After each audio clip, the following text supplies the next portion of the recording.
Everyone, welcome to एजुकेशियो। आज हम पढ़ने वाले हैं क्लास 10th बायोलॉजी का सबसे पहला चैप्टर जो कि है लाइफ प्रोसेसेस। लाइफ प्रोसेसेस एक बहुत इंपॉर्टेंट चैप्टर है board exam point of view से, क्योंकि जितने मेजर नंबर ऑफ क्वेश्चंस आते हैं ना, इसी चैप्टर से आते हैं। एक बहुत सिंपल सा चैप्टर है, बस थ्योरी ज्यादा है, पर वो भी अगर साथ में समझने की कोशिश करेंगे तो बहुत अच्छे से समझ जाएंगे। तो बढ़ते हैं आगे। आज हम पढ़ने वाले हैं introduction to life processes. Life processes होते क्या हैं, लाइफ प्रोसेसेस एक लिविंग ऑर्गेनिज्म के लिए किस लिए जरूरी हैं, और लाइफ प्रोसेसेस को कैसे कैरी आउट किया जाता है डिफरेंट टाइप्स ऑफ ऑर्गेनिजम्स में। दूसरा जिस चीज पे हम आज फोकस करने वाले हैं वो है न्यूट्रिशन। न्यूट्रिशन क्या होता है, अलग अलग टाइप्स ऑफ ऑर्गेनिजम्स के अलग अलग टाइप्स ऑफ न्यूट्रिशन होते हैं, वो क्या होते हैं, न्यूट्रिशन के टाइप्स क्या होते हैं। जैसे कि यहाँ दे रखा है autotrophic and heterotrophic nutrition. Autotrophic nutrition का ही एक पार्ट है फोटोसिंथेसिस, जो कि प्लांट्स कैरी आउट करते हैं, उसको भी आज बहुत डीप में जाके देखेंगे। और चौथा जो हम आज कवर करने वाले हैं वो है ह्यूमन एलिमेंट्री कैनाल, जो कि हेटेरोट्रॉफिक न्यूट्रिशन का पार्ट है। ह्यूमन एलिमेंट्री कैनाल के साथ ही हेटेरोट्रॉफिक न्यूट्रिशन में हम एक और टॉपिक कवर करेंगे जिसको हम कहते हैं फेगोसाइटोसिस, जो कि अमीबा में देखा जाता है एक यूनिसेल्युलर ऑर्गेनिज्म में। इसको भी साथ में हम कवर करेंगे। What our life processes? Life processes होते क्या हैं? अगर सीधा सीधा टर्म पे जाए तो लाइफ प्रोसेसेस वो प्रोसेसेस जो लाइफ को कैरी ऑन करने के लिए जरूरी होते हैं। और अगर डेफिनेशन से देखें so life processes are vital processes. Vital का क्या मतलब हो गया? जरूरी ही जरूरी है, इसके बिना जो लाइफ है वो कैरी ऑन नहीं हो सकती। वाइटल का मतलब बिल्कुल बहुत ज्यादा जरूरी, important. Life processes are vital processes that are necessary for the proper health and functioning of an organism. ऐसे प्रोसेसेस जो प्रॉपर हेल्थ और फंक्शनिंग ऑफ ऑर्गेनिज्म के लिए बहुत ज्यादा जरूरी होते हैं, उनको हम लाइफ प्रोसेसेस कहते हैं। इन्हीं लाइफ प्रोसेसेस की वजह से इंसान या कोई भी लिविंग ऑर्गेनिज्म जिंदा रह पाता है, अपनी हेल्थ को मेंटेन कर पाता है और अपनी बॉडी फंक्शंस को भी मेंटेन कर पाता है। जो हम बेसिक लाइफ प्रोसेसेस पढ़ने वाले हैं उनमें हम 4 लाइफ प्रोसेसेस पढ़ेंगे, जो कि है nutrition, respiration, transportation and excretion. आज हम केवल और केवल न्यूट्रिशन पे ज्यादा ध्यान देंगे, बाकी के जो भी लाइफ प्रोसेसेस हैं उनको आगे आने वाली सीरीज में हम कवर करेंगे। फिर भी इनका एक गेस्ट ले लेते हैं। न्यूट्रिशन से आप क्या समझते हैं? न्यूट्रिशन मतलब फूड को इनटेक करना और उस फूड को ब्रेक डाउन करना, इसको हम न्यूट्रिशन कहते हैं। उसी फूड का यूटिलाइजेशन करना बॉडी में एनर्जी के रूप में और चीजों के रूप में, उसको हम न्यूट्रिशन कहते हैं। और ये ब्रेक डाउन जो फूड का सिंपलर मॉलिक्यूल्स में होता है, इन सिंपलर मॉलिक्यूल से एनर्जी कैसे रिलीज होती है ऑक्सीजन की मदद से, वो हम पढ़ेंगे रेस्पिरेशन में। ट्रांसपोर्टेशन में हम पढ़ेंगे कि कैसे ये जो सिंपल मॉलिक्यूल्स हैं या ये ऑक्सीजन है या जितने भी वेस्ट प्रोडक्ट्स है, यूजफुल प्रोडक्ट्स एक ह्यूमन बॉडी में होते हैं, वो कैसे सर्कुलेटरी सिस्टम के जरिए पूरी बॉडी में ट्रांसपोर्ट होते हैं। और एक्सक्रीशन में हम पढ़ेंगे कि जो भी वेस्ट प्रोडक्ट्स होते हैं बॉडी में, जो कि अगर ज्यादा मात्रा में बॉडी में जमा हो जाए तो वो टॉक्सिन्स पैदा कर सकते हैं, जो कि बॉडी के लिए हार्मफुल होते हैं, जानलेवा होते हैं। उनको हम कैसे एक्सक्रीट करते हैं वो हम एक्सक्रीशन में पढ़ेंगे। Criteria which decide something is living और नॉट, एक बहुत इंपॉर्टेंट टॉपिक है। ऐसा क्या क्राइटेरिया है जिससे हम किसी भी चीज को लिविंग या नॉन लिविंग में क्लासिफाई कर सकते हैं? क्योंकि लाइफ प्रोसेसेस पढ़ रहे हैं तो लाइफ प्रोसेसेस के लिए हमको ये जानना पड़ेगा कि कौन से ऐसे लिविंग ऑर्गेनिजम्स हैं या कौन से ऐसे ऑर्गेनिजम्स हैं जो लाइफ प्रोसेसेस कैरी आउट करते हैं। क्योंकि एज यूजुअल लाइफ प्रोसेसेस में लाइफ टर्म आ रहा है तो ये केवल और केवल लिविंग के लिए एप्लीकेबल होगा। 3 क्राइटेरिया हमको दे रखे हैं। पहला होता है ग्रोथ, पर ये एब्सोल्यूट लिविंग का क्राइटेरिया नहीं है। क्यों नहीं है? क्योंकि कुछ ऐसे भी प्लांट्स होते हैं जो हमको विजिबली नहीं दिखते हैं कि ग्रो कर रहे हैं, पर उनमें ग्रोथ हो रही है। इसलिए ग्रोथ एक क्राइटेरिया हो सकता है लिविंग ऑर्गेनिजम्स का, पर एब्सोल्यूट क्राइटेरिया ऑफ लाइफ नहीं हो सकता है। दूसरा होता है मेंटेनेंस। मेंटेनेंस का मतलब है जो ये हमारी बॉडी में ऑर्डर्ड केमिकल रिएक्शंस हो रहे हैं, जिनको हम लाइफ प्रोसेसेस के द्वारा कैरी आउट करते हैं, ये क्यों हो रहे हैं और कैसे हो रहे हैं, इनकी प्रेजेंस ही हमको मेंटेनेंस का साइन देती है। हम ऑर्डर्ड केमिकल रिएक्शंस अपनी बॉडी में क्यों कर रहे हैं, लाइफ प्रोसेसेस को कैरी आउट करने के लिए। और जैसी हमने डेफिनेशन पढ़ी थी, लाइफ प्रोसेसेस क्यों जरूरी हैं, बॉडी को मेंटेन करने के लिए। और तीसरा हमारे पास सबसे ज्यादा important criteria, molecular movement. Molecular movement refers to movement of all molecules in the body. Molecules का जो मूवमेंट आपकी बॉडी में हो रहा है, जिसकी वजह से आपके मेटाबॉलिक प्रोसेसेस कैरी आउट हो रहे हैं, ये बहुत ही इंपॉर्टेंट क्राइटेरिया है ग्रोथ का, लिविंग ऑर्गेनिजम्स का। ये जस्टिफाई करता है कि कौन लिविंग है और कौन नॉन लिविंग है। मेजरली नॉन लिविंग ऑर्गेनिजम्स में कोई भी ऐसा मॉलिक्यूलर मूवमेंट नहीं देखा जाता है जो कि मेटाबॉलिक रिएक्शंस को दर्शाता है, जो कि लाइफ प्रोसेसेस का पार्ट है। दोनों चीजें हैं। इस पे एक कंट्रोवर्सी आती है, अगर आप ध्यान दें तो आपने सुना होगा वायरस। वायरस क्या होता है? वायरस ऐसे ऑर्गेनिजम्स हैं जो बाहर रहते हैं अपने होस्ट से, तो नॉन लिविंग्स की तरह बिहेव करते हैं, और जब ये इन्फेक्ट कर देते हैं अपने पर्टिकुलर होस्ट को, तो ये लिविंग ऑर्गेनिजम्स की तरह बिहेव करते हैं। इसलिए वायरसेस पे एक बहुत बड़ी कंट्रोवर्सी है कि इनको लिविंग में क्लासिफाई करें कि नॉन लिविंग में क्लासिफाई करें, और इसलिए ही वायरसेस को लिंक कहा गया है। किसके बीच में? नॉन लिविंग और लिविंग थिंग्स के बीच में। क्योंकि जब ये अपने बाहर होस्ट से बाहर के एनवायरनमेंट में रहते हैं तो ये इनर्ट रहते हैं, पर जब ये किसी होस्ट को, अपने पर्टिकुलर होस्ट को इन्फेक्ट कर लेते हैं, तो ये रैपिडली मल्टीप्लाई होना शुरू करते हैं और होस्ट के सेल्स को, होस्ट की बॉडी को इन्फेक्शन देते हैं। इसलिए वायरसेस एक कंट्रोवर्शियल टॉपिक है। ठीक है, आगे बढ़ते हैं। Types of organisms. हमारे पास दो टाइप्स ऑफ लिविंग ऑर्गेनिजम्स होते हैं। पहला है यूनिसेल्यूलर, दूसरा है मल्टीसेल्यूलर। यूनिसेल्यूलर के नाम से ही पता चल रहा है, यूनि मतलब सिंगल सेल्ड। ये ऑर्गेनिजम्स सिंगल सेल से बने होते हैं, और एक ये ही सिंगल सेल आपके सारे लाइफ प्रोसेसेस कैरी आउट करता है। चाहे उसको आप न्यूट्रिशन बोलो, ट्रांसपोर्टेशन बोलो, एक्सक्रीशन बोलो, या फिर और जो भी आपके अलग अलग लाइफ प्रोसेसेस होते हैं, एक सिंगल सेल सारे काम करता है। और ये केपेबल इसलिए होता है क्योंकि जितनी भी पूरी बॉडी सरफेस होती है वो डायरेक्ट कांटेक्ट में होती है एनवायरनमेंट के, इसलिए इनको ये सारे प्रोसेसेस करना इजी हो जाता है। जहां हम बात करते हैं मल्टी सेल्यूलर ऑर्गेनिजम्स की, ये मल्टीपल नंबर ऑफ सेल्स से बने होते हैं। ये सेल्स आपके टिश्यूज बनाते हैं, ये टिश्यूज आपके ऑर्गन सिस्टम बनाते हैं, ऑर्गन बनाते हैं, और ये फिर आपके ऑर्गन सिस्टम बनाते हैं। और ये ही अलग अलग ऑर्गन सिस्टम्स आपके different life processes carry out करते हैं। जैसे कि आपका ह्यूमन एलिमेंट्री कैनाल जो हम आज पढ़ने वाले हैं, वो आपका न्यूट्रिशन प्रोसेस को कैरी आउट करता है। सर्कुलेटरी सिस्टम आपका ट्रांसपोर्टेशन को कैरी आउट करता है। जो किडनीज होती हैं वो एक्सक्रीटरी सिस्टम का पार्ट है।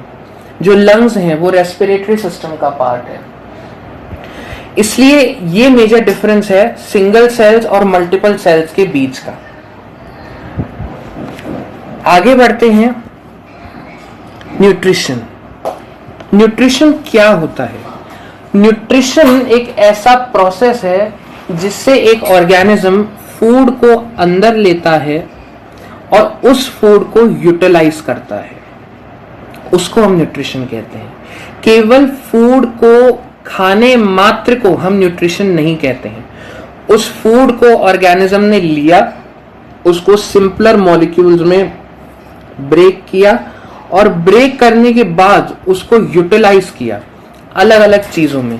एक तो आपको दे रखा है एनर्जी उससे रिलीज करी, और जो हो सकते हैं, जो यूटिलाइज कर सकता है इस एनर्जी को या इस फूड को, वो है growth and development of the body.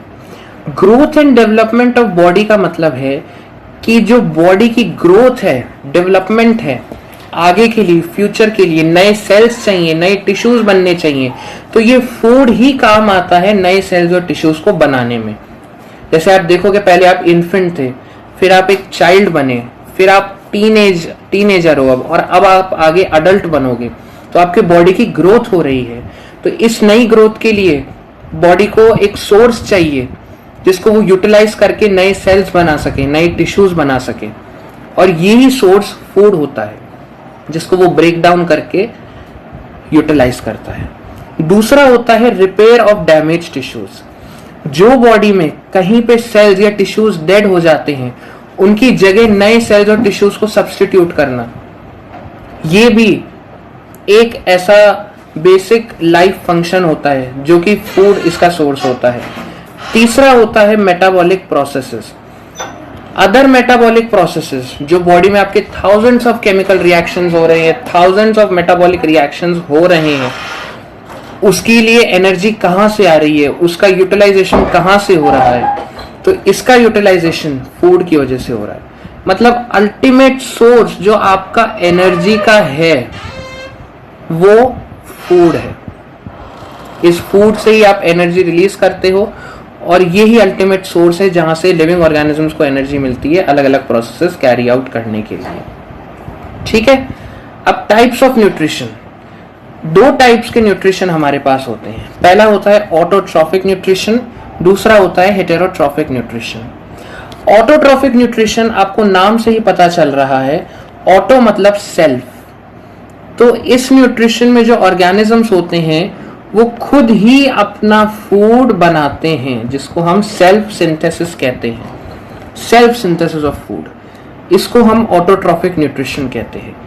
Heterotrophic nutrition में जो ऑर्गेनिजम्स होते हैं वो अपना फूड खुद तो नहीं बनाते हैं, पर दूसरे ऑर्गेनिजम्स को एज अ फूड यूटिलाइज करते हैं, और उनको फिर सिंपलर मॉलिक्यूल्स में ब्रेक डाउन करके अपनी एनर्जी रिक्वायरमेंट्स को मीट करते हैं।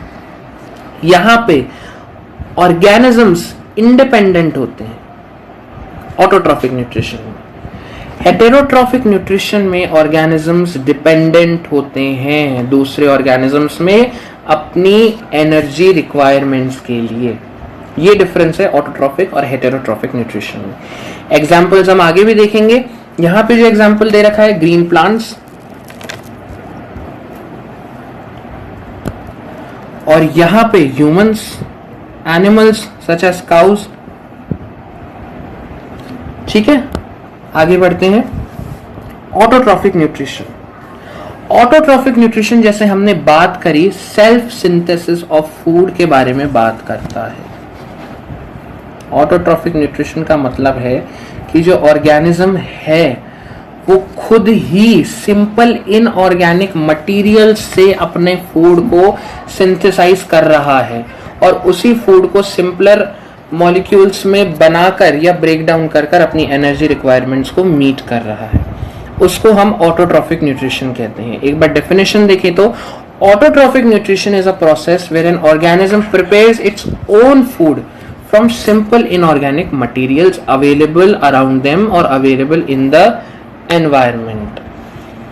These organisms do not depend on other organisms for their energy requirements, क्योंकि वो खुद ही फूड को सिंथेसाइज करते हैं और खुद ही उससे एनर्जी रिलीज करते हैं। इसको ऑटोट्रॉफिक न्यूट्रिशन कहते हैं। Types of autotrophic nutrition. Autotrophic nutrition के क्या क्या टाइप्स होते हैं? तो ऑटोट्रॉफिक न्यूट्रिशन के दो टाइप्स होते हैं। पहला होता है फोटोसिंथेटिक ऑटोट्रॉफिक न्यूट्रिशन, दूसरा होता है कीमोसिंथेटिक ऑटोट्रॉफिक न्यूट्रिशन। फोटोसिंथेटिक का, फोटो का मतलब लाइट, तो यहाँ पे लाइट एनर्जी यूज हो रही है फूड को सिंथेसाइज करने में। कीमोसिंथेटिक का मतलब है कीमो से ही कि यहाँ पे केमिकल्स यूज हो रहे हैं अपनी एनर्जी रिक्वायरमेंट्स को मीट करने के लिए। फोटोसिंथेटिक ऑटोट्रॉफिक न्यूट्रिशन में क्या होता है कि ऑर्गेनिजम्स यूटिलाइज सोलर एनर्जी, जो सन से एनर्जी आ रही है, टू प्रिपेयर फूड। इसके examples green plants, blue green algae. Chemosynthetic autotrophic nutrition में क्या होता है कि organisms utilise chemicals to derive energy. ये ऑक्सीडेशन रिडक्शन रिएक्शंस करते हैं उन केमिकल्स के, जैसे नाइट्रेट्स हो गए, नाइट्राइट्स हो गए, और उसमें से जो एनर्जी रिलीज होती है उससे वो अपनी एनर्जी रिक्वायरमेंट्स को मीट करते हैं। जो एलिमेंट्स के, कंपाउंड्स के बॉन्ड्स में एनर्जी स्टोर्ड है, उस एनर्जी को रिलीज करके अपनी एनर्जी रिक्वायरमेंट्स को मीट करते हैं। जैसे एग्जांपल है purple sulphur bacteria and iron oxidising bacteria. Purple sulphur bacteria एक बहुत इंपॉर्टेंट एग्जांपल है कीमोसिंथेटिक ऑटोट्रॉफिक न्यूट्रिशन का। तो ये था डिफरेंस फोटोसिंथेटिक और कीमोसिंथेटिक न्यूट्रिशन में। ठीक है, अब आगे बढ़ते हैं फोटोसिंथेसिस। फोटोसिंथेसिस को बहुत ध्यान से पढ़ेंगे। फोटोसिंथेसिस क्या होता है? फोटोसिंथेसिस एक प्रोसेस है through which green plants turn carbon dioxide and water into food using energy from sunlight. जो ग्रीन प्लांट्स होते हैं जिनके पास क्लोरोफिल प्रेजेंट होता है, वो अपने एनवायरमेंट से कार्बन डाइऑक्साइड और वाटर का यूटिलाइजेशन करके under the influence of solar energy अपना फूड प्रिपेयर करते हैं। और स्टैंडर्ड डेफिनेशन की तरफ जाएं, क्योंकि अब हम 10th में आ गए हैं, तो वो डेफिनेशन बोलती है the process through which plants convert solar energy into chemical energy and utilise it to reduce carbon dioxide to carbohydrates using water with other by products. ठीक है, तो एक बहुत सिंपल प्रोसेस है जहां प्लांट CO2 और वाटर ऑब्टेन करता है अपने सराउंडिंग से, और सोलर एनर्जी की मदद से CO2 और H2O के साथ अपने फूड को प्रिपेयर करता है in the presence of chlorophyll. हम रिक्वायरमेंट्स की बात करें तो अभी जो हमने बात करी वही सारी रिक्वायरमेंट्स हैं, और ये चारों रिक्वायरमेंट्स बहुत ज्यादा जरूरी है। एक की भी अगर एब्सेंस हो गई तो फोटोसिंथेसिस कैरी आउट नहीं हो पाएगा। वाटर, कार्बन डाइऑक्साइड, सनलाइट और क्लोरोफिल, ये चारों के चारों जरूरी है for a plant to carry out photosynthesis. Photosynthesis majorly कहाँ आता है यूज में, कहाँ पे ये होता है? तो ये होता है लीफ में, प्लांट्स की लीफ में। हालांकि और भी पार्ट्स जहाँ पे आपके जो पार्ट्स हैं उनके पास क्लोरोफिल है वो भी फोटोसिंथेसिस कर सकते हैं, पर मेनली ये जहाँ होता है वो होती है leaf, and leaf is called kitchen of the plant. क्यों? Due to availability of all substances required for photosynthesis. ये याद रखना बहुत इंपॉर्टेंट है। फोटोसिंथेसिस के बाद अब हम आते हैं फोटोसिंथेसिस की इक्वेशन पे। ये बहुत सिंपल सी इक्वेशन है, जैसे आपको बताया, कार्बन डाइऑक्साइड और H2O के साथ in the presence of chlorophyll and sunlight plant अपना फूड बना रहा है in the form of glucose. Glucose बहुत सिंपल मॉलिक्यूल है, इसका ही आगे ऑक्सीडेशन होता है जिसकी वजह से आपको एनर्जी मिलती है प्लांट्स को। बाय प्रोडक्ट्स की बात करें तो एक ऑक्सीजन है, एक वाटर है। दीज आर बाय प्रोडक्ट्स, ये हमको रिक्वायर्ड नहीं थे प्लांट्स को, पर ये बन गए, and they are good byproducts because they are not harmful to the environment, इसलिए they are good byproducts. अब बात करें इवेंट्स ड्यूरिंग फोटोसिंथेसिस की, फोटोसिंथेसिस में क्या क्या हो रहा है। तो फोटोसिंथेसिस में 3 मेजर इवेंट्स होते हैं। क्या क्या होते हैं? सबसे पहला इवेंट होता है absorption of light energy by chlorophyll. जो सोलर एनर्जी प्लांट पे पड़ रही है वो क्लोरोफिल एब्जॉर्ब करता है प्लांट के लिए। दूसरा होता है conversion of light energy to chemical energy. क्योंकि हमको केमिकल रिएक्शन कैरी आउट करना है तो हमको केमिकल रिएक्शन के लिए उसी टाइप की एनर्जी की जरूरत होगी, इसलिए हम लाइट एनर्जी से काम नहीं चला सकते। तो उस लाइट एनर्जी को केमिकल एनर्जी में कन्वर्ट किया जाता है और उसी केमिकल एनर्जी का यूज किया जाता है for the splitting of water molecules into hydrogen and oxygen. और तीसरा स्टेप हमारे पास होता है reduction of carbon dioxide to carbohydrates, carbohydrate simple carbohydrates जैसे कि ग्लूकोज। एक बार फिर से समझे क्या है, ये बोल रहे हैं कि जो सोलर एनर्जी होती है उसको क्लोरोफिल एब्जॉर्ब करता है और फिर उसको कन्वर्ट किया जाता है केमिकल एनर्जी में। और ये जो केमिकल एनर्जी है ना, ये ही यूटिलाइज होती है आपके वाटर को हाइड्रोजन और ऑक्सीजन में स्प्लिट करने के लिए। ये फर्दर जो हाइड्रोजन है ये यूज होती है कार्बन डाइऑक्साइड को रिड्यूस करने में, जिससे कि आपको C6H12O6 ग्लूकोज मिलता है।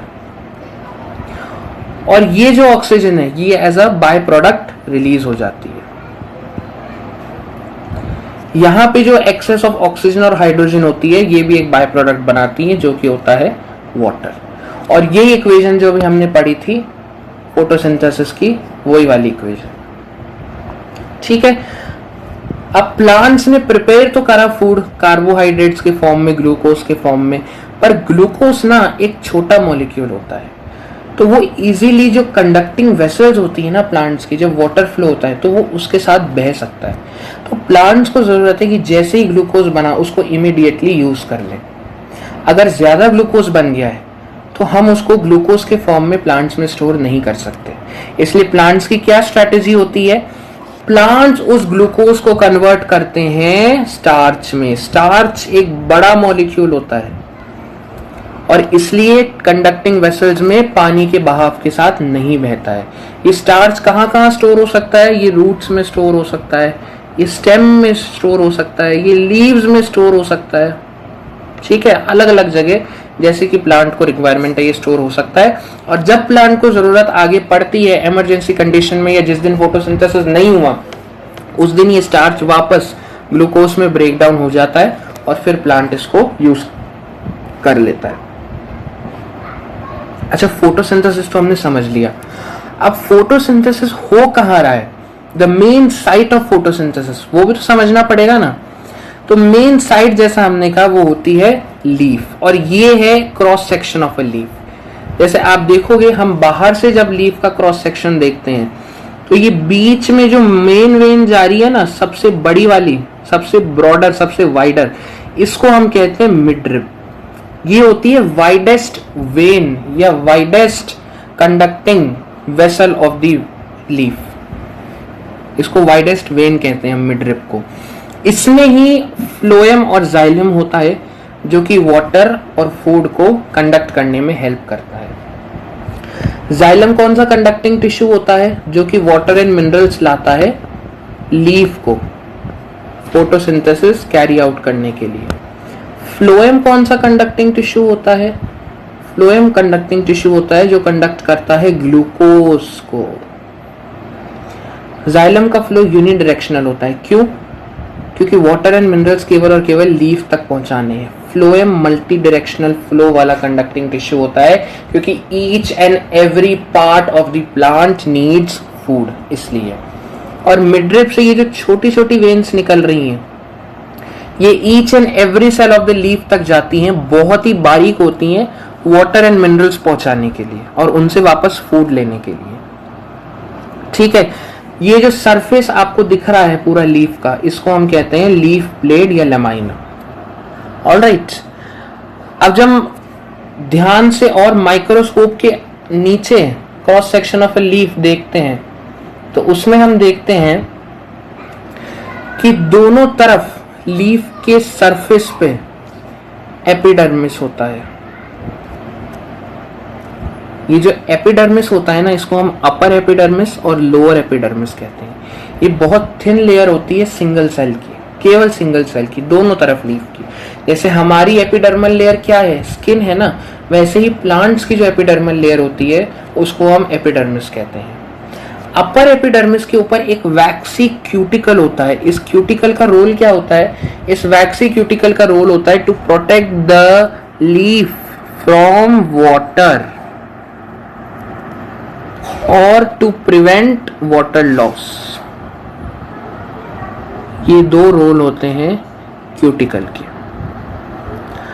अगर वाटर स्टेगनेंट है लीफ पे तो लीफ सड़ जाएगी, तो उस वाटर को हटाने के लिए ये वाटर रेजिस्टेंट होता है, इसलिए वैक्सी होता है।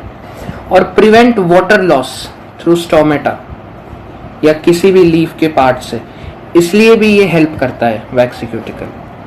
अच्छा, जब फोटोसिंथेसिस हो रहा है वो होता है अपर एपिडर्मिस के नीचे। ये जो आपको बड़े बड़े सेल्स दिख रहे हैं ना, इनको हम कहते हैं पैलिसेड मेसोफिल सेल्स, और इनमें large number of chloroplast present होते हैं। क्लोरोप्लास्ट क्यों प्रेजेंट होते हैं? क्लोरोप्लास्ट ही वो सेल ऑर्गेनेल्स हैं जिसमें क्लोरोफिल होता है। ये बड़े बड़े सेल्स होते हैं और इनमें लार्ज नंबर ऑफ क्लोरोप्लास्ट होता है। क्यों होता है? क्योंकि ये ज्यादा पास हैं लीफ के एज से, लीफ के सरफेस से, तो ये आसानी से सोलर एनर्जी को एब्जॉर्ब कर सकते हैं। पैलिसेड मेसोफिल सेल्स के नीचे होते हैं स्पॉन्जी मेसोफिल सेल्स। इनमें भी क्लोरोप्लास्ट होता है, पैलिसेड से कम होता है नंबर में पर होता है, और ये भी फोटोसिंथेसिस कैरी आउट करते हैं। हम देखें तो लीफ के सरफेस पे स्टोमेटा भी प्रेजेंट होता है जो गार्ड सेल से खुलता है और बंद होता है। ये स्टोमेटा ही हेल्प करता है एक्सचेंज ऑफ गैसेस में, और ये स्टोमेटा की वजह से ही जितनी भी CO2 चाहिए वो लीफ में एंटर होती है, और ये CO2 एंटर होती है लार्ज एयर स्पेसेस में। ये स्पेसेस लार्ज क्यों होती हैं? क्योंकि इन्हीं लार्ज एयर स्पेसेस की वजह से ईच एंड एवरी सेल में डिफ्यूजन हो पाएगा CO2 का अच्छे से। ठीक है, तो ये था पूरा लीफ का स्ट्रक्चर। इसके बाद आगे बढ़े तो हमारे पास एक एक्सेप्शन आता है फोटोसिंथेसिस का, जो कि हमें दिखता है डेजर्ट प्लांट्स में। डेजर्ट प्लांट्स में हमको एक्सेप्शन क्यों दिखता है? देखो, जब हमने बात करी ना 3 events taking place during photosynthesis, इसमें हमने बात करी कि पहले लाइट एनर्जी का एब्जॉर्प्शन हो रहा है, वो लाइट एनर्जी केमिकल एनर्जी में कन्वर्ट हो रही है, और वो केमिकल एनर्जी वाटर को स्प्लिट कर रही है। और तीसरा, वो ही जो हाइड्रोजन स्प्लिट हुआ वाटर में से, वो कार्बन डाइऑक्साइड को रिड्यूस कर रहा है ग्लूकोज बनाने के लिए। पर नेसेसरी नहीं है कि ये जो स्टेप्स हैं ये एक के बाद एक सीक्वेंस में हो। क्यों? क्योंकि एक्सेप्शन हमारे पास होते हैं डेजर्ट प्लांट्स। डेजर्ट प्लांट्स में क्या होता है?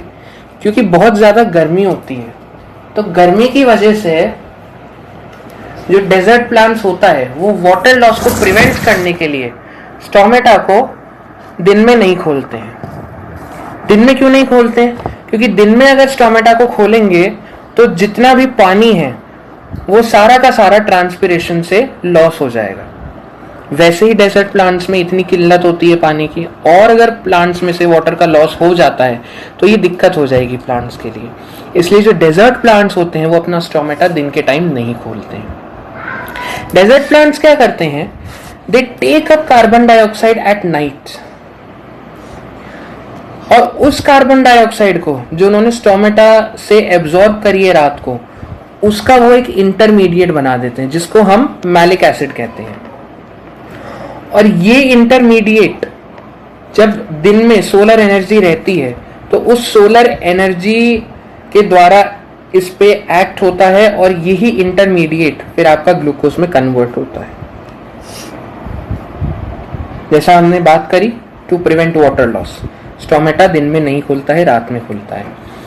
सीक्वेंस की बात करें तो कार्बन डाइऑक्साइड जो रात को एब्जॉर्ब हुई उसको रात को ही एक इंटरमीडिएट में बना लिया गया जिसको हम मैलिक एसिड कहते हैं, और यही मैलिक एसिड दिन में सोलर एनर्जी की मदद से ग्लूकोज में कन्वर्ट कर दिया गया।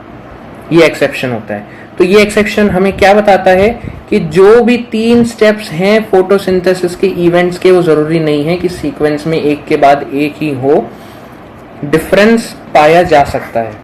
इसलिए डेजर्ट प्लांट्स एक एक्सेप्शन होते हैं फोटोसिंथेसिस के इवेंट्स जो होते हैं ग्रीन प्लांट्स में उसके लिए। ठीक है, अब आगे बढ़ते हैं स्टोमेटा। जैसा कि हमने बात करा, stomata are the site of gaseous exchange. जितना भी गैसियस एक्सचेंज प्लांट्स का हो रहा है वो स्टोमेटा की वजह से ही हो रहा है। स्टोमेटा का स्ट्रक्चर पढ़े तो जब आप स्टोमेटा को माइक्रोस्कोप के नीचे देखते हो तो स्टोमेटा का कुछ ऐसा स्ट्रक्चर होता है। ये स्टोमेटल पोर होता है जहां से गैसेस इन एंड आउट होती हैं, और ये गार्ड सेल्स होते हैं। गार्ड सेल्स का फंक्शन क्या होता है, जितने भी आपके स्टोमेटा है, हर स्टोमेटा पे 2 गार्ड सेल्स प्रेजेंट होते हैं, और ये guard cells he opening and closing of stomata को रेगुलेट करते हैं। जब इनमें पानी भर जाता है, जब भी प्लांट को चाहिए कि गैसियस एक्सचेंज होना चाहिए, मेरे को CO2 चाहिए फोटोसिंथेसिस के लिए, तो ये जो गार्ड सेल्स हैं ये टर्जिड हो जाते हैं, इनमें पानी भर जाता है और ये स्वेलअप हो जाते हैं और उसकी वजह से एक दूसरे से दूर चले जाते हैं। जब प्लांट को चाहिए कि मैंने इनफ ऑफ CO2 एब्जॉर्ब कर ली है, तो ये ही गार्ड सेल्स वापस से पानी को बाहर निकाल देते हैं और फ्लैसिड हो जाते हैं और अपनी तरफ वापस आ जाते हैं, तो स्टोमेटा बंद हो जाता है। So this is the diagram of an open stomata and this is the diagram of a closed stomatal pore. ठीक है, फंक्शंस ऑफ स्टोमेटा क्या होते हैं? पहला, जैसे कि हमने पढ़ा, एक्सचेंज ऑफ गैसेस। दूसरा होता है ट्रांसपिरेशन, लॉस ऑफ वाटर। ये ट्रांसपिरेशन इसलिए जरूरी है क्योंकि जैसे ही स्टोमेटा से वाटर का लॉस होता है, वैसे ही जो रूट्स होती है उन पे एक प्रेशर आता है और वाटर एब्जॉर्ब करने का। और दूसरा, ये प्लांट्स को कूल डाउन करने में भी हेल्प करते हैं। तो ट्रांसपिरेशन के 2 रोल्स हो गए। स्टोमेटा केवल लीव्स पे प्रेजेंट नहीं होता है, स्टोमेटा स्टेम्स पे प्रेजेंट हो सकता है, तो हम उनको लेंटिसेल्स कहते हैं, और रूट्स पे भी स्टोमेटा कभी कभार प्रेजेंट होते हैं। ठीक है, आगे बढ़ते हैं। इसके बाद हम कुछ ऐसी एक्टिविटीज पढ़ने वाले हैं या एक्टिविटीज के बारे में जानने वाले हैं जिनसे हम समझ सकते हैं कि जिन 4 रिक्वायरमेंट्स ऑफ फोटोसिंथेसिस की हमने बात करी थी वो कितने इंपॉर्टेंट हैं। क्या क्या रिक्वायरमेंट्स थे फोटोसिंथेसिस के लिए? Water, carbon dioxide, chlorophyll and sunlight. तो अभी एक्टिविटी 5.1 में हम बात करने वाले हैं कि क्लोरोफिल का प्रेजेंस कितना इंपॉर्टेंट है फोटोसिंथेसिस को कैरी आउट करने के लिए। तो इस एक्टिविटी में कुछ ऐसा लिखा हुआ है। पहला point, take a potted plant with variegated leaves. Variegated leaves मतलब हर जगह से जो पूरी लीफ है वो यूनिफॉर्मली ग्रीन नहीं है, कुछ कुछ जगह केवल स्पॉट्स हैं ग्रीन कलर के, बाकी जगह कुछ और कलर है लीफ पे। ऐसे आपको क्रोटॉन्स या मनी प्लांट की लीव्स मिल जाएंगी। उसका क्या करना है हमको? उस पॉटेड प्लांट को हमको डार्क रूम में रखना है 3 दिन के लिए, क्योंकि हमने पढ़ा था कि जो प्लांट्स स्टोर करते हैं अपना फूड वो स्टार्च के फॉर्म में करते हैं। जब फोटोसिंथेसिस नहीं होता है तो प्लांट्स यही स्टार्च यूज करते हैं अपनी एनर्जी रिक्वायरमेंट्स को मीट करने के लिए। तो अब फोटोसिंथेसिस नहीं हो रहा है क्योंकि हमने डार्क रूम में रख रखा है, तो सनलाइट नहीं है, तो जितना भी स्टार्च होगा वो सारा का सारा यूज्ड अप हो जाएगा। अब जो पूरा प्लांट है उसमें कहीं पे भी स्टार्च नहीं है। अब इस प्लांट को हम क्या करेंगे? सनलाइट में रखेंगे 6 घंटे के लिए, ताकि अब फोटोसिंथेसिस कैरी आउट हो सके। उसके बाद हम इसी पॉटेड प्लांट से एक लीफ को प्लग करेंगे, और उस लीफ को जो हमने प्लग करी है उसको हम पेपर पे ट्रेस करेंगे कि कहां कहां ग्रीन एरियाज हैं लीफ के। और वो करने के बाद अब हम उस लीफ को बॉइलिंग वाटर में फॉर फ्यू मिनट्स हम उसको बॉइलिंग वाटर में डाल देंगे। बॉइलिंग वाटर में डालने के बाद हम उस लीफ को एक बीकर में डालेंगे जिसमें अल्कोहल होगी, और उस अल्कोहल वाले बीकर को हम वाटर बाथ की मदद से हीट करेंगे। वाटर बाथ क्या होता है? एक बड़ा बीकर होता है जिसमें वाटर होता है, जो कि एक बंसन बर्नर के ऊपर रखा होता है, और उसी बीकर में ये जो हमारा अल्कोहल वाला बीकर है उसको हम रखते हैं जिसमें लीफ है। ऐसा क्यों करते हैं? क्योंकि अल्कोहल इनफ्लेमेबल होती है, तो अगर हम डायरेक्ट अल्कोहल की हीटिंग करेंगे तो वो आग पकड़ लेगी, इसलिए हम अल्कोहल को वाटर बाथ की मदद से गर्म करते हैं। अच्छा, अब क्वेश्चन आता है कि हमने लीफ को अल्कोहल में क्यों हीट करा। हमने इसलिए हीट करा ताकि हम जितना भी क्लोरोफिल है लीफ का वो हम निकाल सकें, टू रिमूव क्लोरोफिल। और आप अगर अब ध्यान से देखोगे ना तो अल्कोहल का जो कलर है वो ग्रीन कलर का हो जाएगा, क्योंकि जितना भी क्लोरोफिल है अब अल्कोहल में आ गया है। ठीक है, अब लीफ से आपने सारा क्लोरोफिल हटा दिया। अब हमको क्या करना है, अब हमको इस लीफ को डाइल्यूट सॉल्यूशन ऑफ आयोडीन में रखना है थोड़े मिनट्स के लिए। अच्छा, आयोडीन क्या करती है? आयोडीन स्टार्च की प्रेजेंस बताती है। अगर स्टार्च है ना किसी भी चीज में तो आप आयोडीन डालोगे तो थोड़े मिनट्स में उस चीज का कलर, उस सॉल्यूशन का कलर ब्लू ब्लैक हो जाएगा। तो आयोडीन काम आती है स्टार्च टेस्ट के लिए, इसलिए हमने उस लीफ को आयोडीन के सॉल्यूशन में डिप कर। अब हमने लीफ को निकाला और उसको रिंस करा आयोडीन सॉल्यूशन हटाने के लिए, ताकि हम क्लियरली कलर देख पाए लीफ का। और अब हम लीफ का कलर ऑब्जर्व करते हैं, और जो हमने पहले ट्रेस करी थी यहाँ पे इस पॉइंट पे लीफ को कहाँ कहाँ ग्रीन स्पॉट्स हैं, हम उसको मैच करते हैं अब कहाँ कहाँ पे ब्लू ब्लैक कलर आया है। इससे हम क्या पता लगा सकते हैं, आपके पास बिल्कुल ऐसे रिजल्ट्स आएंगे। जहां पे ये ग्रीन कलर का क्लोरोफिल था वहीं पे ये ब्लू ब्लैक सॉल्यूशन का कलर आया है। क्यों?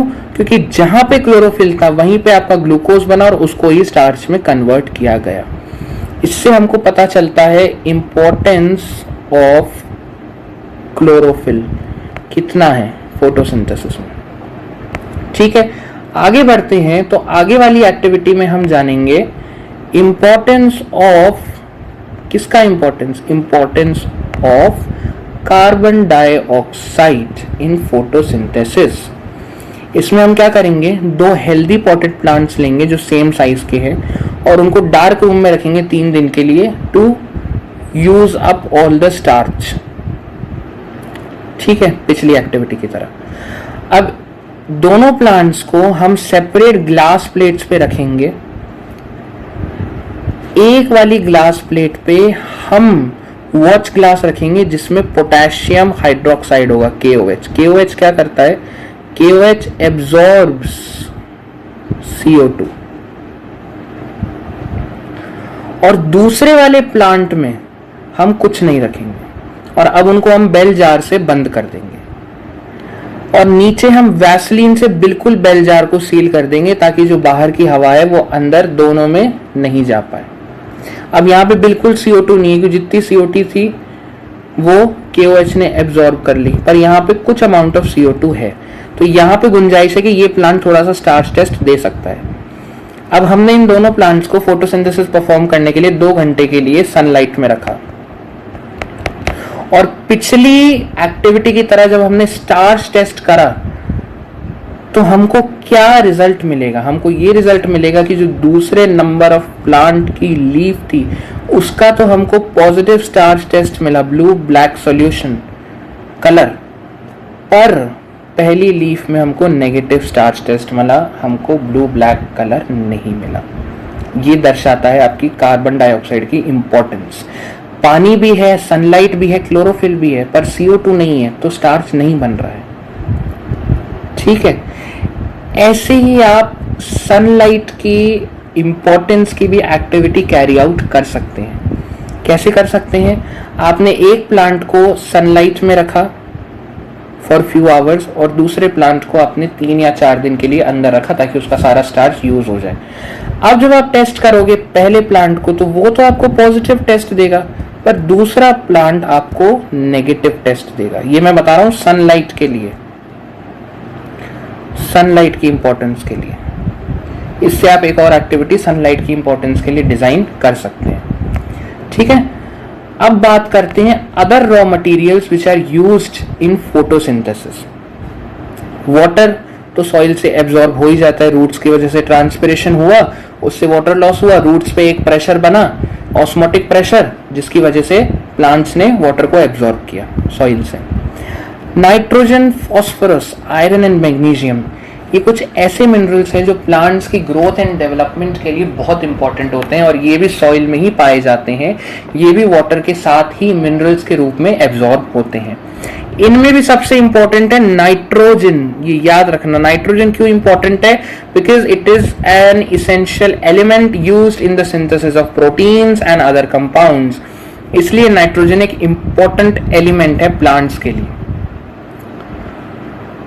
This is taken in the form of inorganic nitrates और नाइट्राइट्स जो सॉइल में होते हैं, पहले से ही प्रेजेंट है, या फिर कुछ ऐसे ऑर्गेनिक कंपाउंड्स जो कि कुछ बैक्टीरिया बनाती हैं, या तो सिम्बायोटिक या इंडिपेंडेंट एटमॉस्फेरिक नाइट्रोजन से, और उनको सॉइल में रिलीज करती है। उससे प्लांट आपका कंपाउंड के रूप में नाइट्रोजन को लेता है और फिर एलिमेंटल रूप में उसको कन्वर्ट करता है और फिर आगे synthesis of proteins and other compounds में यूज करता है। ठीक है, अब आपका जो ऑटोट्रॉफिक न्यूट्रिशन था और फोटोसिंथेसिस था वो कंप्लीट हो चुका है। अब जब हम बात करते हैं हेटेरोट्रॉफिक न्यूट्रिशन की, तो हेटेरोट्रॉफिक न्यूट्रिशन जो हमने पहले भी बात करी, क्या होता है? हेटेरोट्रॉफिक न्यूट्रिशन वो न्यूट्रिशन होता है जिसमें कि जो भी ऑर्गेनिजम्स होते हैं वो दूसरे ऑर्गेनिजम्स पे डिपेंडेंट होते हैं अपनी एनर्जी रिक्वायरमेंट्स के लिए। ये 3 टाइप के होते हैं। पहला होता है आपका होलोजोइक, दूसरा होता है सैप्रोफिटिक और तीसरा होता है पैरासिटिक। होलोजोइक न्यूट्रिशन में क्या होता है? जो भी आप फूड ले रहे हो, कॉम्प्लेक्स ऑर्गेनिक मैटर, वो आप अपने माउथ के द्वारा बॉडी में अंदर ले रहे हो, जैसे कि हम ह्यूमंस हैं, उसको होलोजोइक न्यूट्रिशन कहते हैं। दूसरा होता है सैप्रोफिटिक न्यूट्रिशन। सैप्रोफिटिक न्यूट्रिशन में क्या हो रहा है? जो ऑर्गेनिजम्स होते हैं वो न्यूट्रिएंट्स ऑब्टेन करते हैं dead and decaying organic substances से। जो dead and decaying organic substances है, आप उनमें देखोगे कि फंगस पैदा होनी शुरू हो गई या मशरूम्स पैदा होने शुरू हो गए। ब्रेड आप अगर अपने फ्रिज में बहुत देर तक रखते हो या बाहर रखते हो तो उस पे ब्रेड मूल्स हो जाते हैं। तो ये dead and decaying organic matter में से अपने न्यूट्रिएंट्स एब्जॉर्ब करते हैं और इस न्यूट्रिशन टाइप को हम कहते हैं सैप्रोफिटिक न्यूट्रिशन। एग्जाम्पल होते हैं ब्रेड मूल्स, जैसे राइजोपस, यीस्ट, ये भी एक फंगस है, और मशरूम्स, ये तीनों फंगस है। और पैरासिटिक टाइप ऑफ न्यूट्रिशन, ये न्यूट्रिशन होता है कि एक ऑर्गेनिज्म अपने पर्टिकुलर होस्ट से न्यूट्रिएंट्स एब्जॉर्ब कर रहा है बिना उसे मारे हुए। या तो वो बाहर रह के ऐसा कर रहा है या फिर वो अंदर होके ऐसा कर रहा है। इसको कहते हैं या तो वो एक्सो है, मतलब बाहर है, या वो एंडो पैरासाइट है। एक्सो पैरासाइट है तो होस्ट की बॉडी के बाहर रह के न्यूट्रिएंट्स ऑब्टेन कर रहा है, जैसे कि लीस होती हैं, हेड लीस, चूहे जो होती हैं, जो टिक्स होती हैं, जो क्यूस्क्यूटा अमर बेल होती है, जो लीचेस होती हैं, और कुछ ऐसे ऑर्गेनिजम्स होते हैं जैसे कि लिवर फ्लूक, जैसे कि टेप वर्म्स, जो ऑर्गेनिजम्स के बॉडी के अंदर जाके अपने न्यूट्रिएंट्स एब्जॉर्ब करते हैं और अपनी ग्रोथ और फंक्शन को मेंटेन करके रखते हैं। ठीक है, ये थे 3 टाइप हेटेरोट्रॉफिक न्यूट्रिशन के। अब जब हम बात करते हैं कि क्या क्या प्रोसेसेस इन्वॉल्व होते हैं हेटेरोट्रॉफिक न्यूट्रिशन में, तो पहला होता है इंजेशन। इंजेशन क्या प्रोसेस होता है? Intake of food. आप जिस फूड को खा रहे हैं, उसको इनटेक कर रहे हैं, उसको हम इंजेशन कहते हैं। दूसरा होता है डाइजेशन। डाइजेशन क्या होता है? Breakdown of food into simpler substances. जो फूड आपने इनटेक किया इंजेशन के द्वारा, उसका breakdown into simpler molecules, into simpler substances, उसको ही हम डाइजेशन कहते हैं। तीसरा होता है एब्जॉर्प्शन। एब्जॉर्प्शन क्या होता है? जो भी हमने फूड को डाइजेस्ट किया और सिंपलर सब्सटेंसेस में कन्वर्ट किया, उस सिंपलर सब्सटेंसेस को अपनी ब्लड स्ट्रीम में लेना, उसको हम एब्जॉर्प्शन कहते हैं। असिमिलेशन होता है जो न्यूट्रिएंट्स हमने ब्लड स्ट्रीम में एब्जॉर्ब करे उनको यूटिलाइज करना ग्रोथ एंड रिपेयर के लिए और अदर मेटाबॉलिक प्रोसेसेस के लिए।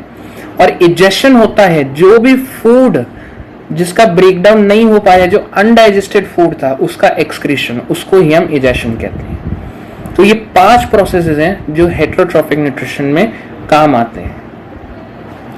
अच्छा, जब हम हेटेरोट्रॉफिक न्यूट्रिशन की यूनिसेल्युलर ऑर्गेनिजम्स में बात करते हैं तो सबसे पहले हम बात करेंगे अमीबा में। अमीबा किस प्रोसेस को कैरी आउट करता है? फेगोसाइटोसिस।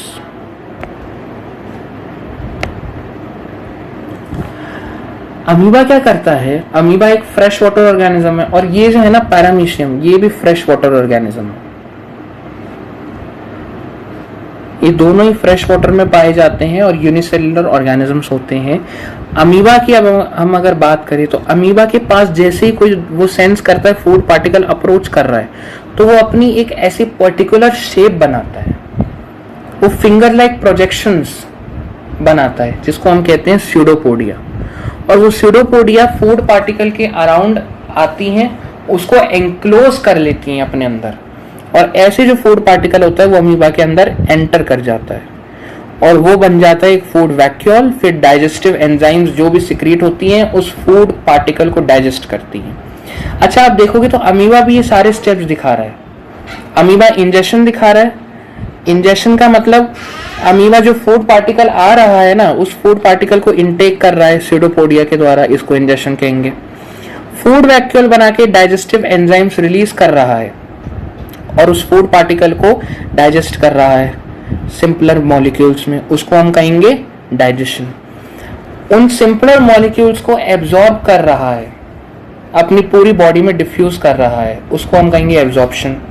और उन्हीं मॉलिक्यूल से अपनी एनर्जी रिक्वायरमेंट्स मीट कर रहा है, अपनी और जो बेसिक लाइफ फंक्शंस है वो चला रहा है, उसको हम कहेंगे एसिमिलेशन। और जो अनडाइजेस्टेड पार्ट होता है ना, वो यहाँ दे नहीं रखा है, पर जो अनडाइजेस्टेड पार्ट होता है वो अमीबा एक्सक्रीट आउट कर देता है, उसको हम कहेंगे इजेशन।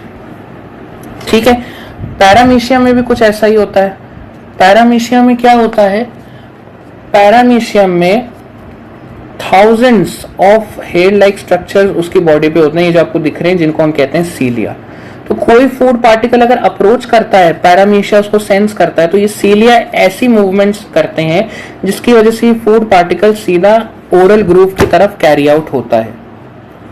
और ओरल ग्रूव की तरफ कैरी आउट करने के बाद इसको पुश किया जाता है गलट में, जहां पे आगे डाइजेशन होता है, और डाइजेशन के बाद एब्जॉर्प्शन, असिमिलेशन और फिर इजेशन होता है। ठीक है। इसके बाद अब हम आते हैं ह्यूमन एलिमेंट्री कैनाल पे, जो कि आता है होलोजोइक न्यूट्रिशन में। ह्यूमन एलिमेंट्री कैनाल एक लॉन्ग ट्यूब होती है जो आपके माउथ से लेकर एनस तक एक्सटेंड करती है, उसको ही हम ह्यूमन एलिमेंट्री कैनाल कहते हैं। ह्यूमन एलिमेंट्री कैनाल में दो पार्ट्स होते हैं। पहला होता है डाइजेस्टिव ऑर्गन्स, दूसरा होता है एक्सेसरी ऑर्गन्स। डाइजेस्टिव ऑर्गन्स जहां फूड का डायरेक्ट डाइजेशन होता है। एक्सेसरी ऑर्गन्स जो एलिमेंट्री कैनाल में होते हैं वो डाइजेशन में डायरेक्टली पार्ट नहीं लेते हैं, पर कुछ सिक्रीशंस इन डाइजेस्टिव ऑर्गन्स में पोर करते हैं, जिसकी वजह से फूड का डाइजेशन होता है। ठीक है। अब उससे पहले हम एक एक्टिविटी करेंगे। सलाइवा तो आप जानते हैं, सलाइवा क्या होता है? जो आपके माउथ में जो फ्लूइड प्रेजेंट होता है उसको सलाइवा कहते हैं।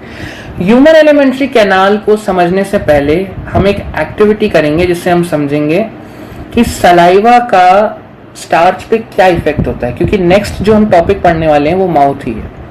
तो इसमें हम क्या करेंगे, 1 ml स्टार्च सॉल्यूशन लेंगे 2 टेस्ट ट्यूब्स में, उनको A और B लेबल किया।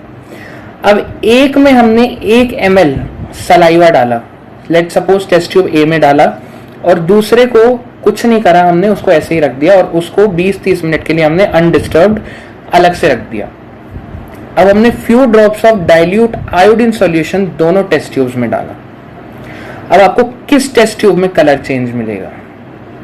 अभी आप आंसर नहीं कर पाओगे क्योंकि हमने सलाइवा पढ़ा नहीं है, पर फिर भी अगर आप एक बेसिक आइडिया लगाओ ना, तो आपको ये पता चलेगा कि जो सलाइवा होता है वो स्टार्च को डाइजेस्ट कर लेता है सिंपल शुगर्स में, और इसलिए जो टेस्ट ट्यूब ए है वो आपका नेगेटिव स्टार्च टेस्ट देती है, वो ब्लू ब्लैक सॉल्यूशन नहीं देती है, जबकि जो बी है वो आपका पॉजिटिव स्टार्च टेस्ट देती है। ऐसा क्यों देती है अब जानते हैं। जब हम माउथ की बात करते हैं, या फिर माउथ हम कहें, या फिर बक्कल कैविटी बोले, बक्कल कैविटी सबसे पहली साइट होती है ह्यूमन एलिमेंट्री कैनाल की, जहां से ह्यूमन एलिमेंट्री कैनाल शुरू होती है। अच्छा, इस बक्कल कैविटी में होता क्या है? एक कैविटी होती है जिसमें टीथ होते हैं। ये टीथ क्या करते हैं? ये फूड को क्रश करते हैं। अभी इनके टाइप्स भी समझेंगे। बक्कल कैविटी के फ्लोर पे एक मस्कुलर ऑर्गन होता है जो फूड को मिक्स करता है थरली विद सलाइवा, जिसपे टेस्ट बड्स होती हैं जो आपको बताती है कि फूड सार है कि स्वीट है कि स्पाइसी है कि बिटर है। 4 टाइप्स ऑफ टेस्ट बड्स होती हैं, सार, sweet, bitter and spicy. And helps in easy swallowing. ये भी यही मस्कुलर ऑर्गन करता है और इस मस्कुलर ऑर्गन का नाम है टंग। टंग के नीचे एक सलाइवरी ग्लैंड होता है और 2 सलाइवरी ग्लैंड्स और प्रेजेंट होते हैं फेस में ही हमारे, जो कि सलाइवा सिक्रीट करते हैं, secreted by 3 salivary glands under the tongue. Tongue के नीचे से ही ये सिक्रीट करते हैं सलाइवा, और ये सलाइवा क्या करता है? ये स्टार्च को ब्रेक डाउन करता है सिंपल शुगर्स में, जिसको हम कह देते हैं माल्टोज। स्टार्च को ये ब्रेक डाउन कर देता है माल्टोज में।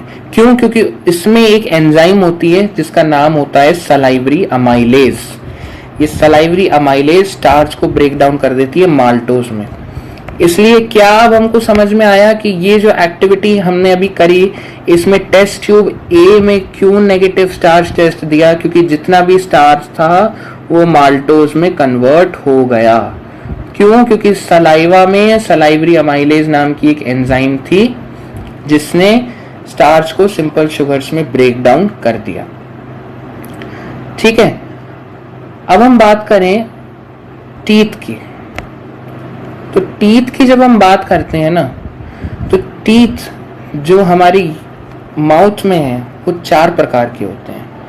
पहले जो सबसे आगे होते हैं वो होते हैं इंसाइजर्स, 4 ऊपर और 4 नीचे। ये जो स्क्वायर शेप्ड होते हैं ना, इनको हम इंसाइजर्स कहते हैं। ये जो आप फूड खाते हो उसको कट करने में हेल्प करता है। इंसाइजर्स के बाद कैनाइन्स आते हैं, जो शार्प कैनाइन्स ट्रायंगुलर शेप्ड होते हैं ना, वो कैनाइन्स होते हैं। ये 4 होते हैं, 2 ऊपर वाले जॉ में और 2 नीचे वाले जॉ में। ये फूड को टेयर करने में हेल्प करते हैं, और इसलिए आप देखोगे तो जो कार्निवोर्स होते हैं उनको मीट टेयर करना होता है तो उनके बहुत शार्प और लॉन्ग कैनाइन्स होते हैं। जबकि जो स्क्विरल्स होती हैं, रैट्स होते हैं, उनको फूड को ज्यादा कट करना पड़ता है तो उनके इंसाइजर्स ब्रॉड होते हैं, बड़े होते हैं। कैनाइन्स के बाद आते हैं प्रीमोलर्स और मोलर्स। प्रीमोलर्स 8 इन नंबर होते हैं और मोलर्स 12 इन नंबर होते हैं, और ये हेल्प करते हैं आपके फूड को क्रश और ग्राइंड करने में, ताकि जो टंग है वो फूड को अच्छे से सलाइवा के साथ मिक्स कर सके। ठीक है, ये कैनाइन्स के बाद ये सारे मोलर्स और प्रीमोलर्स हैं। इसके बाद आगे आते हैं डेंटल केरीज पे। डेंटल केरीज क्या होती हैं?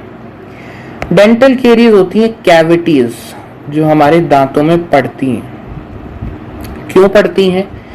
क्या होता है, जब हम खाना खाते हैं ना, तो हम जब खाना खाते हैं तो उसमें जितना भी शुगर कंटेंट होता है, कार्बोहाइड्रेट कंटेंट होता है, फूड के साथ एक्सटर्नल सराउंडिंग में जो बैक्टीरिया है वो भी हमारे माउथ में एंटर कर रही हैं, और जो कार्बोहाइड्रेट्स हमारे टीथ पे स्टक रह जाते हैं, ये बैक्टीरिया उन शुगर्स पे एक्ट करती हैं और उन शुगर्स को एसिड्स में कन्वर्ट करती हैं। और यही एसिड जो आपका ऊपर का ये जो इनेमल होता है ना, hardest part of the teeth, ये एसिड उसको डिसॉल्व करना शुरू कर देता है, जिसकी वजह से कैविटी होती है।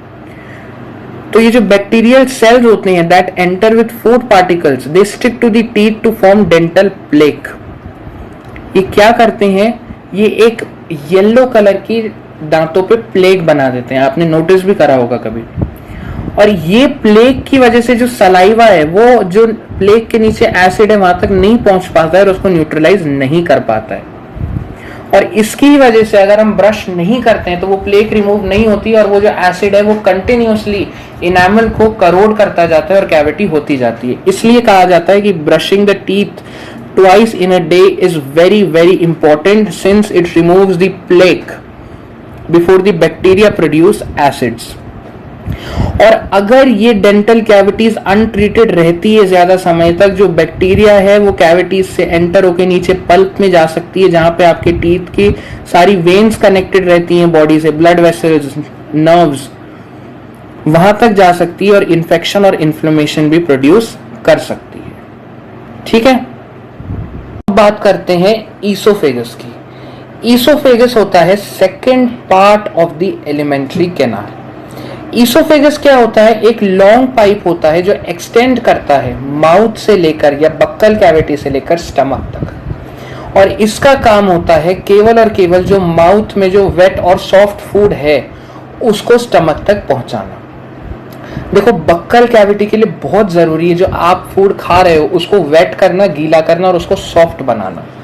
उसकी वजह से ही जो आपकी सॉफ्ट लाइनिंग है एलिमेंट्री कैनाल की वो डैमेज नहीं होती है। ईसोफेगस क्या करता है? It performs rhythmic contraction of muscles that are involuntary. ये इनवॉलंटरी मसल्स होती है, मतलब आपके कंट्रोल में नहीं होती हैं, ये ब्रेन के कंट्रोल में होती हैं।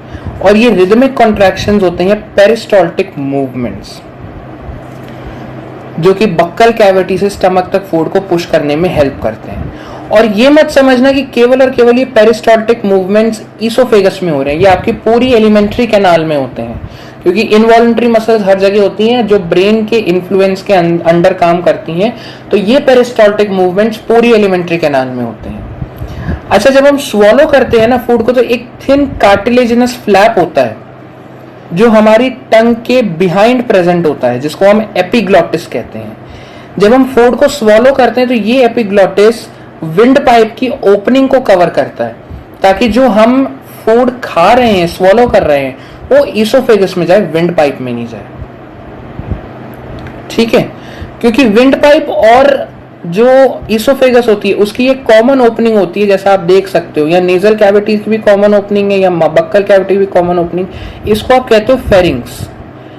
ये कॉमन ओपनिंग होती है विंड पाइप और ईसोफेगस की, इसलिए यहां पे ये नीचे यहां से विंड पाइप चला जाता है। विंड पाइप की ओपनिंग पे एक कार्टिलेजिनस फ्लैप होता है टंग के नीचे, जिसको एपिग्लॉटिस कहते हैं। ड्यूरिंग स्वेलोइंग ये एपिग्लॉटिस विंड पाइप की ओपनिंग को बंद कर देता है, ताकि जो फूड है आपका सीधा ईसोफेगस में जाके स्टमक में जाए, विंड पाइप में एंटर नहीं करे। ठीक है, अब ईसोफेगस के बाद आता है स्टमक।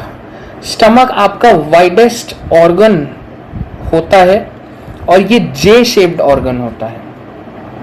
जो स्टमक की जो वॉल्स होती है ना, इनमें कुछ स्पेशलाइज्ड सेल्स होते हैं जो गैस्ट्रिक जूस सिक्रीट करते हैं, और उस गैस्ट्रिक जूस में क्या होता है? पहला होता है हाइड्रोक्लोरिक एसिड।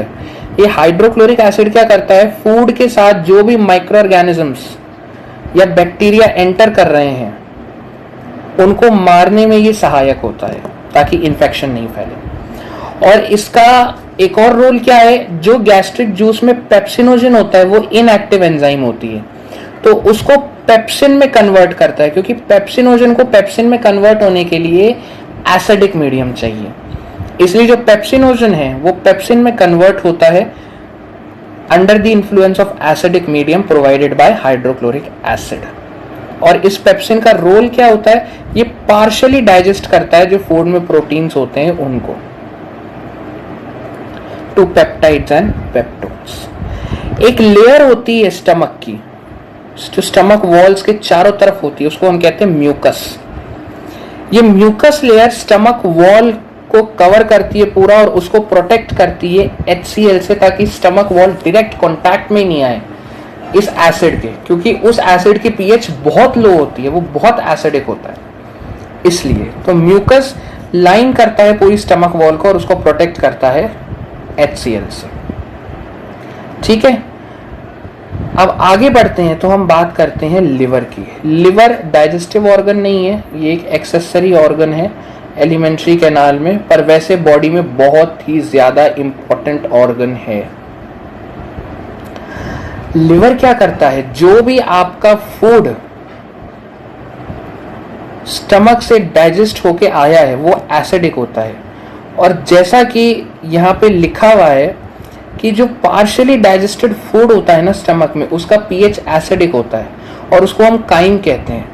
तो वो काइम जब इंटेस्टाइन में एंटर करता है, क्योंकि स्टमक के बाद फूड कहाँ एंटर करता है, स्मॉल इंटेस्टाइन में, तो लिवर इस चीज का ध्यान रखता है कि वो जो एसिडिक फूड है वो इंटेस्टिनल लेयर को डैमेज नहीं करे, क्योंकि इंटेस्टिनल लेयर डैमेज हो सकती है उस एसिडिक पीएच से।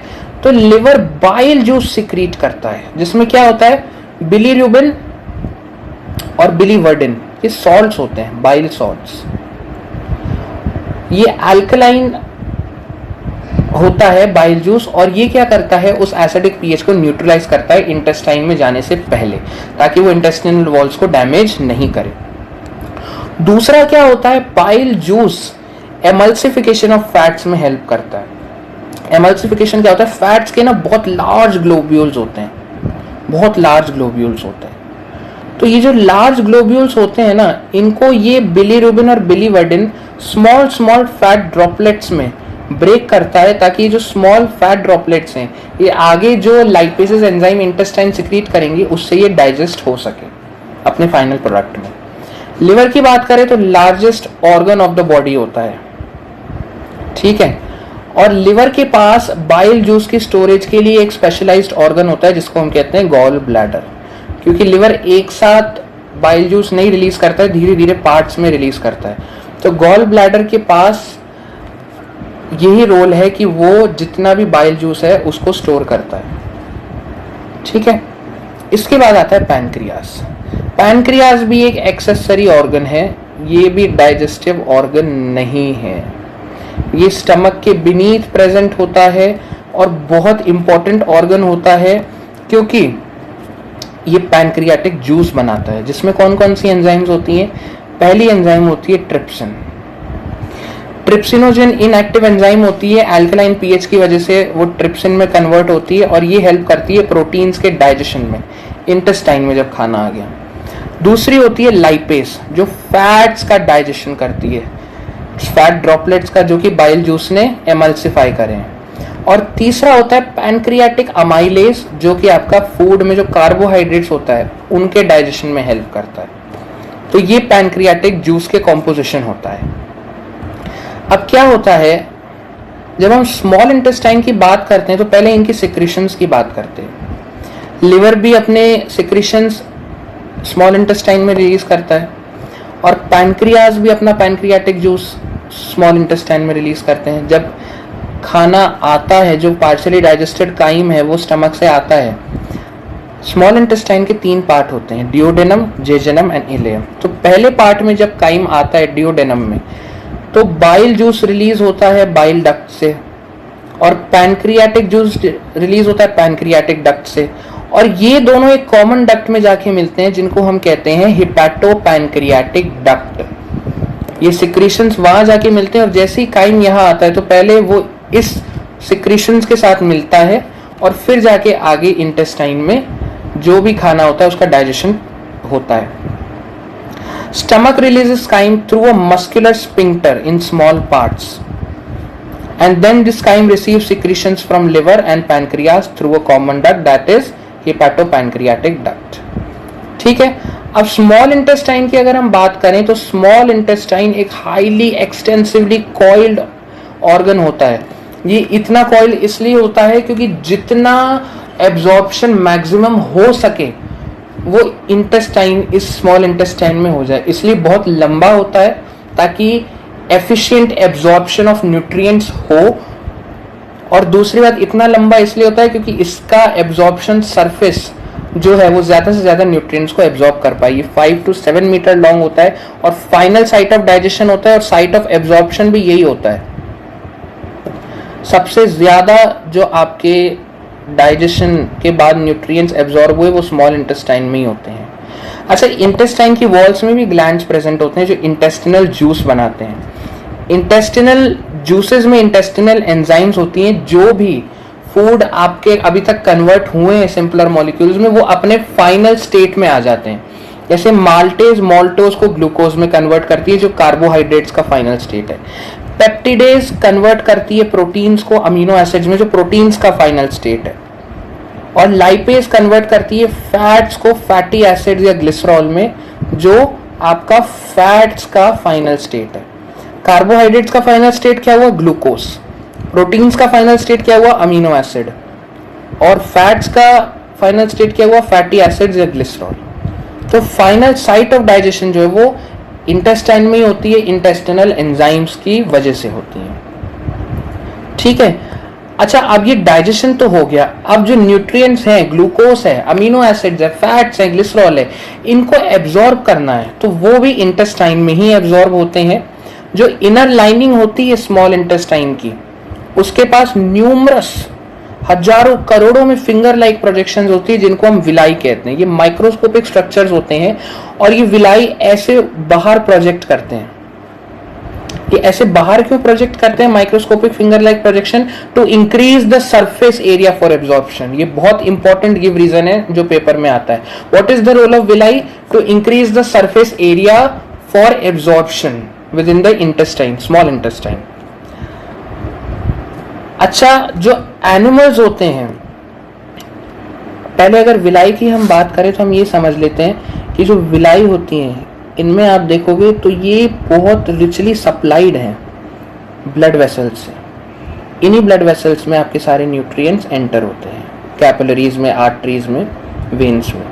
ठीक है, अब एनिमल्स को भी स्टोर करना है। जैसे हमने पढ़ा था कि ग्लूकोज तो बहुत सिंपल मॉलिक्यूल होता है तो वो स्टोर नहीं हो सकता। प्लांट्स किस में स्टोर करते हैं ग्लूकोज को? किस रूप में? स्टार्च में। एनिमल स्टार्च में नहीं करते हैं, एनिमल्स उसको ग्लाइकोजन में स्टोर करते हैं। जितना भी फूड उन्होंने बनाया और उनको अर्जेंट रिक्वायरमेंट नहीं है वो उसको ग्लाइकोजन में स्टोर करते हैं। अब ये ग्लाइकोजन आपके ब्रेन में स्टोर हो सकता है, आपकी मसल्स में स्टोर हो सकता है, और अलग अलग जगह लिवर में स्टोर हो सकता है, अलग अलग जगह स्टोर हो सकता है। ठीक है, इसके बाद है लार्ज इंटेस्टाइन। लार्ज इंटेस्टाइन क्या होती है? लार्ज इंटेस्टाइन स्मॉल इंटेस्टाइन से कनेक्टेड होती है और इसके पास भी विलाई होती है which are responsible for the absorption of water and essential minerals from the digested food. वैसे तो जो जितना डाइजेशन होना था वो स्मॉल इंटेस्टाइन में हो गया, न्यूट्रिएंट्स का फाइनल डाइजेशन की साइट होती है, पर जो सॉलिड अनडाइजेस्टेड वेस्ट होता है वो आपका लार्ज इंटेस्टाइन में स्मॉल इंटेस्टाइन की मदद से एंटर करता है और वहीं पे बचा कुचा जो भी पानी या मिनरल्स हैं वो एब्जॉर्ब होते हैं आपकी ब्लड स्ट्रीम में, क्योंकि इसके पास भी विलाई होती है। और इसके पास म्यूकस भी होता है जो कि आपके फूड पार्टिकल्स जो अनडाइजेस्टेड होते हैं उसको एक सॉलिड मास में कन्वर्ट करते हैं, जिसको हम फीसेस कहते हैं। और यही फीसेस आपका रेक्टम में स्टोर होता है और जब सिग्नल आता है कि हमको फीसेस एक्सक्रीट आउट करने हैं तो ये एनस के द्वारा एक्सक्रीट आउट हो जाते हैं। Anus is the opening of rectum through which undigested waste is released और excreted out and it is done through an anal sphincter which shows rhythmic contraction and relaxation to excrete out the waste। अच्छा, अब हम एक important give reason की बात करें ना यहाँ पे, तो वो आता है difference in length of intestine of herbivores and carnivores। आप जानते हो herbivores और carnivores की जो intestine होती है उनकी लेंथ अलग अलग होती है स्मॉल इंटेस्टाइन की। क्यों? क्योंकि herbivores घास खाते हैं जिसमें क्या होता है? सेल्यूलोज होता है। सेल्यूलोज कॉम्प्लेक्स मॉलिक्यूल है तो ज्यादा टाइम लेता है डाइजेशन के लिए, इसलिए लंबी इंटेस्टाइन चाहिए, क्योंकि ज्यादा देर तक डाइजेशन होगा और ज्यादा डाइजेशन अच्छे से करना है। जहां के कार्निवोर्स मीट खाते हैं जो इजी टू डाइजेस्ट होता है, इसलिए उनको स्मॉल इंटेस्टाइन चाहिए होती है। स्मॉल इंटेस्टाइन में ही कंप्लीट डाइजेशन ऑफ मीट हो जाता है, जहाँ की सेल्यूलोज के डाइजेशन के लिए लंबी इंटेस्टाइन चाहिए, क्योंकि थोड़ी सी लेंथ ऑफ इंटेस्टाइन में सेल्यूलोज का डाइजेशन नहीं हो पाता, वो टाइम लेता है। इसलिए हर्बीवोर्स और कार्निवोर्स की जो है उनकी स्मॉल इंटेस्टाइन की लेंथ में डिफरेंस होता है। ये था पूरा एलिमेंट्री कैनाल। अब हम अगर एक बार रिवाइज करें तो ये है पूरी एलिमेंट्री कैनाल का डायग्राम। ये आपकी बक्कल कैविटी हो गई, यहाँ से जहाँ से फूड एंटर होता है। उसके बाद क्रोनोलॉजिकल ऑर्डर में कहाँ जाता है? ईसोफेगस में गया। ईसोफेगस में पेरिस्टाल्टिक मूवमेंट से ये स्टमक में गया। स्टमक में जो पेप्सिनोजन है वो एसिडिक मीडियम की वजह से पेप्सिन में कन्वर्ट हुआ, वहां पे पार्शियली प्रोटीन्स को डाइजेस्ट किया गया। जो HCl था उसने सारे माइक्रो ऑर्गेनिजम्स को किल करा। जो म्यूकस की लाइनिंग है स्टमक की वो HCl से प्रोटेक्ट करती है स्टमक को। अच्छा, यहाँ पे पार्शियली डाइजेस्टेड फूड का क्या नाम हो गया? काइम हो गया ना। और काइम जो है वो एसिडिक पीएच का होता है, तो वो इंटेस्टाइन में डायरेक्टली नहीं जा सकता है। इसकी वजह से क्या करता है, liver alkaline bile juice secrete करता है। वो दो काम करता है, एक तो अल्कलाइन पीएच देता है ताकि जो ट्रिप्सिनोजेन है वो एक्टिव हो जाए ट्रिप्सिन में। ट्रिप्सिन क्या करती है, ट्रिप्सिन क्या करती है, अभी हमने पढ़ा था ना, ट्रिप्सिन करती है कि जितने भी आपके कार्बोहाइड्रेट्स हैं, जो आपके प्रोटीन्स हैं, उनका डाइजेशन करती है। और उसके बाद क्या होता है, यहाँ पे फूड एंटर करा डिओडेनम में, first part of intestine, common hepato pancreatic duct से पैनक्रियाटिक जूस भी गया जिसमें ट्रिप्सिन है, पैनक्रियाटिक अमाइलेज है, और यहाँ पे बाइल जूस गया, और यहाँ पे फूड को अल्कलाइन मीडियम मिला, और फिर इंटेस्टाइन्स ने भी अपनी एंजाइम्स कुछ रिलीज करी इंटेस्टिनल जूसेस के थ्रू, इंटेस्टाइन की वॉल ने स्मॉल इंटेस्टाइन की। यहाँ पे फाइनल डाइजेशन हुआ, जो अनडाइजेस्टेड पार्ट था वो लार्ज इंटेस्टाइन में गया, जहाँ से वाटर एंड मिनरल्स जो बचे हुए थे वो एब्जॉर्ब हुए, और फिर सॉलिड वेस्ट में अनडाइजेस्टेड फूड को म्यूकस की मदद से बाइंड किया गया, जो रेक्टम में स्टोर हुआ, और सिग्नल मिलने पर एनस से एक्सक्रीट आउट हो गया। ये अपेंडिक्स होता है जो आपका एक्स्ट्रा वेस्टिजियल ऑर्गन होता है, इसका कोई रोल डाइजेशन में नहीं होता है, पर इसको माना जाता है कि एवोल्यूशन की वजह से ये डाइजेस्टिव सिस्टम में एलिमेंट्री कैनाल में प्रेजेंट होता है। ठीक है, ये था पूरा क्रोनोलॉजी डाइजेस्टिव सिस्टम की। तो thank you very much for watching the lecture. अगली सीरीज में हम पढ़ने वाले हैं रेस्पिरेशन। आई होप आपको ये लेक्चर अच्छा लगा होगा, पसंद आया होगा और समझ में आया होगा अच्छे से। तो अगली सीरीज के में हम रेस्पिरेशन पढ़ेंगे, उसको भी पूरा डीप में पढ़ेंगे और अच्छे से पढ़ेंगे। Thank you very much.